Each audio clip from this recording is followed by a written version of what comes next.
Welcome to The Explainer. Let's just dive right into a feeling that, well, we all know entirely too well. Fear.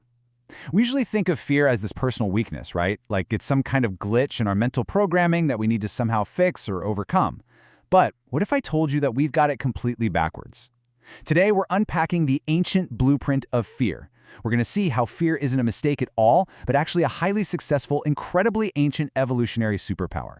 We're going to dig into the biology, the history, and the daily reality of exactly why our brains operate the way they do.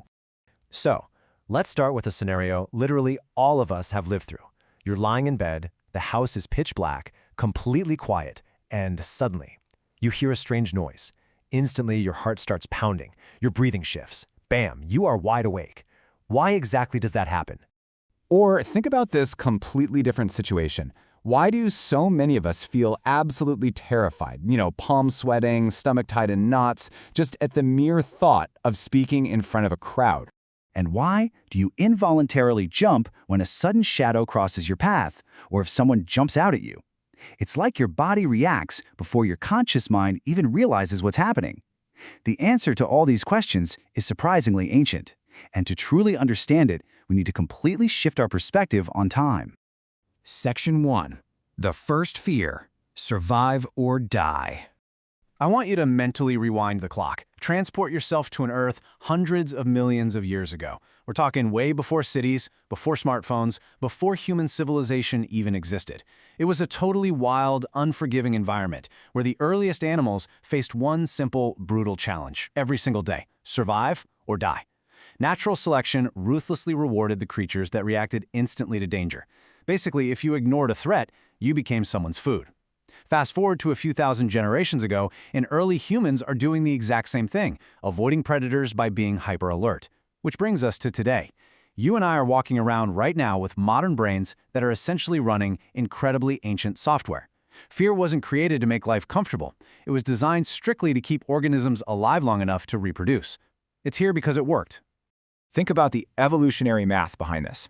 Picture two prehistoric humans walking through a really dense forest. Suddenly, there's a loud rustling in the bushes. On the left, we've got the cautious human. They immediately assume it's a deadly predator. Now, if they're wrong, what's the ultimate cost? They just wasted a few seconds of panic. No big deal. But on the right, the careless human assumes it's just the wind. If they're wrong, well, they don't survive. Over thousands of generations, evolution heavily favored the cautious human. So here's the crucial point to take away from this. Your brain is designed to prioritize survival, not accuracy. Your brain would much rather scare you unnecessarily than risk missing a real, deadly threat. This is exactly why a harmless coat hanging on a chair in a dark room can suddenly look like a menacing person. It's why a harmless sound instantly triggers anxiety. Your brain is prioritizing staying alive over being perfectly right. Section 2. Your ancient alarm system, the amygdala. So how does our physical body actually pull off these split-second reactions? Well, we have to look at the biological hardware that kept our ancestors off the prehistoric menu. Deep inside your brain sits this tiny structure called the amygdala. Don't think of it in boring medical terms. Think of it as your body's dedicated ancient alarm system. Its whole job is incredibly simple but absolutely vital: detect danger, react immediately, and protect you. And what's wild about this little piece of hardware is how fast it operates. It often picks in before you are even consciously aware of what's happening around you. When that amygdala detects a threat, it launches the famous fight or flight response. In a fraction of a second, your heart beats faster to pump blood to your limbs. Your breathing speeds up to pull in more oxygen. Your muscles tighten up, bracing for a sudden impact. And adrenaline just completely floods your bloodstream. Your body is instantly, automatically prepared for life-saving action against a physical predator. It's an absolute masterpiece of biological engineering. Section 3. Echoes of our ancestors. Ancient fears today. So what happens when we look at our modern, relatively safe lives through this evolutionary lens? We start to see that many of our most common phobias are actually direct hand-me-downs from this ancient survival system. Take the fear of the dark, for example. It's literally one of humanity's oldest fears. Why do so many grown adults still feel that weird, eerie discomfort in a pitch-black room? Darkness itself isn't dangerous, but for most of human history, nighttime meant vastly reduced visibility. It was the prime time for predators to approach unseen. Cautious humans survived the night. Careless ones didn't.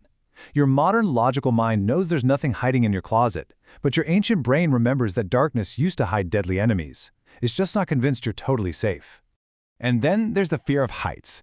A serious fall for our ancestors almost certainly meant severe injury or death. Humans who instinctively avoided heights had a massive, undeniable survival advantage. Researchers have even found that tiny infants show caution around steep drops. It's hardwired right into our biology. I love this quote because it brilliantly sums it up. Gravity never makes mistakes. Millions of years of evolution hammered that lesson right into our DNA. Section 4. Fear in the modern world. Outdated hardware. Now, while our biology is incredibly ancient, our day-to-day environment has completely transformed. And understanding the shift is the key to why this brilliant survival mechanism causes us so much anxiety today. Remember earlier when we asked why public speaking is so terrifying? Well, here is the massive plot twist. We evolved as highly social creatures. In ancient times, being accepted by your group was absolutely necessary to live. If you faced social rejection from your tribe, you lost your protection, your food, your whole support network. Step 3, a severely decreased chance of survival. So when you stand on a stage to speak to a crowd, your ancient brain actually equates that potential social exclusion with literal death. It triggers the exact same alarm bells as a tiger attack. Today, we are facing a massive mismatch. It's a classic hardware versus software problem. On one side, we have the ancient triggers our brains evolved to handle perfectly. Physical predators, falling, darkness, immediate physical threats. But on the other side, overflowing emails, looming deadlines, constant news alerts, financial stress. Our ancient hardware is constantly being triggered by modern information streams. We're having a biological reaction designed for running away from a bear, all because we got an urgent Slack message. Section 5. Mastering your ancient brain. Control your mind. So, how do we handle this overwhelmed alarm system? Well, along with this ancient fear system, we humans also develop something incredibly powerful, the conscious ability to understand and actually manage our fear. Really absorb this quote. This system isn't broken. It's simply operating in a world it wasn't designed for. If you struggle with anxiety, it is so important to realize it's not a personal flaw. It's just your ancient brain working overtime to protect you in an unnatural modern environment. Fear is not the enemy. It's just information. Sometimes it's useful, but a lot of the time today, it's just outdated. And that brings us to the solution: courage. Now, courage doesn't mean eliminating fear entirely. That's biologically impossible. Courage is acting despite the fear. It's an active training process. Every single time you face something scary and you do it anyway, you're actively teaching your ancient brain that this perceived threat isn't actually dangerous. You are literally proving to your biology that you are safe. And over time, that fear begins to lose its absolute power over you. Which leads us to our final provocative thought. When your heart races next, will you listen to the ancient message? The next time you feel nervous, the next time that familiar old fear creeps in, I want you to remember that this feeling is older than civilization itself. It's older than humanity. It's an ancient message from your evolutionary past that kept your ancestors alive long enough for you to be sitting here today. It's kind of remarkable that after millions of years, it's still doing its job. Thanks for letting me guide you through this explainer today. I really hope it completely changes how you view your own biology. Keep learning, keep pushing forward, and I'll catch you on the next one.